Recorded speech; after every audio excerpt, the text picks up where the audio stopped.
Shalom, damai sejahtera untuk kita semua. Puji nama Tuhan, berkat dan ceritanya semua nyata dalam kehidupan kita sehingga kita boleh ada sampai hari ini. Sekarang saya akan menyampaikan sedikit dari kebenaran firman Tuhan, tapi sebelum itu mari kita bersatu dalam doa. Tuhan adalah Bapa kami di dalam surga, kami datang kepada mengucap syukur ya Tuhan pada hari ini Tuhan. Sekarang kami ingin mendengarkan firman-Mu, Tuhan Kau berkati kami agar apa yang kami dengar dapat kami lakukan. Terima kasih ya Tuhan, haleluya, amin. Yang menjadi tema kita hari ini adalah menjadi pelaku kasih dan perdamaian. Dunia sekarang ini dilanda dengan yang namanya krisis kasih.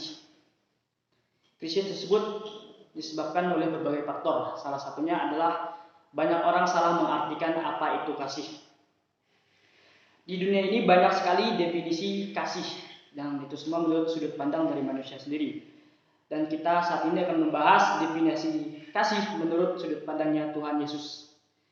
Sebelum itu mari kita buka dalam Yohanes pasal yang ke-13 ayat 16. Saya akan bacakan untuk kita semua. Karena begitu besar kasih Allah akan dunia ini, sehingga ia telah mengaruniakan anaknya yang tunggal, supaya setiap orang yang percaya kepadanya tidak binasa, melainkan beroleh hidup yang kekal. Secara sederhana, dari ayat tersebut dapat kita simpulkan bahwa kasih itu memberi. Yang menyebabkan kasih itu pudar di dunia ini karena kebanyakan kita menganggap bahwa ketika kita memberi harus menerima. Contoh sederhananya begini, saya sudah lakukan apa yang dia mau, apa yang dia kehendaki, tapi saya tidak mendapatkan apa-apa dari apa yang saya kerjakan.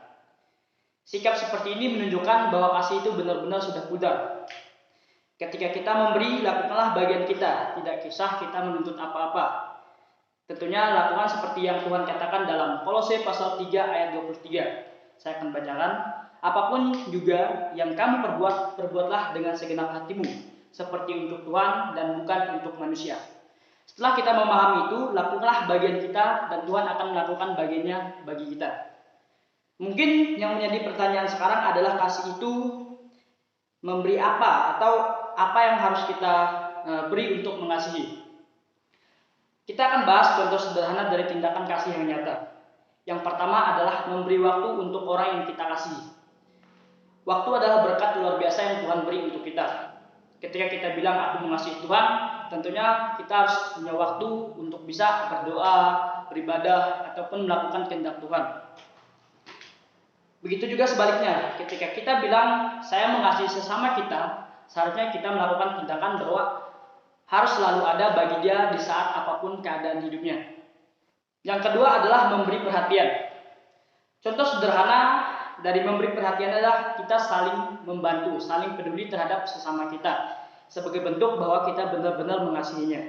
Seperti yang Ibrani katakan, Ibrani 10 ayat 24 dalam terjemahan baru berkata, dan marilah kita saling memperhatikan supaya kita saling mendorong dalam kasih dan dalam pekerjaan yang baik. Sekian firman Tuhan yang dapat saya sampaikan. Kiranya firman Tuhan ini dapat menjadi berkat buat kita dan dapat kita lakukan. Berbahagialah orang yang mendengar, terlebih berbahagia bagi orang yang melakukannya. Mari kita bersatu dalam doa. Tuhan, terima kasih ya Tuhan atas berkat dan karunia penyertaan-Mu sampai hari ini. Sekarang kami sudah mendengarkan firman-Mu Tuhan, terus ajar kami supaya kami bisa saling mengasihi, supaya kami bisa ada waktu untuk Engkau, supaya kami bisa peduli terhadap sesama kami Tuhan. Terima kasih ya Tuhan, kami menyerahkan semuanya ke dalam tangan-Mu. Haleluya. Amin. Shalom.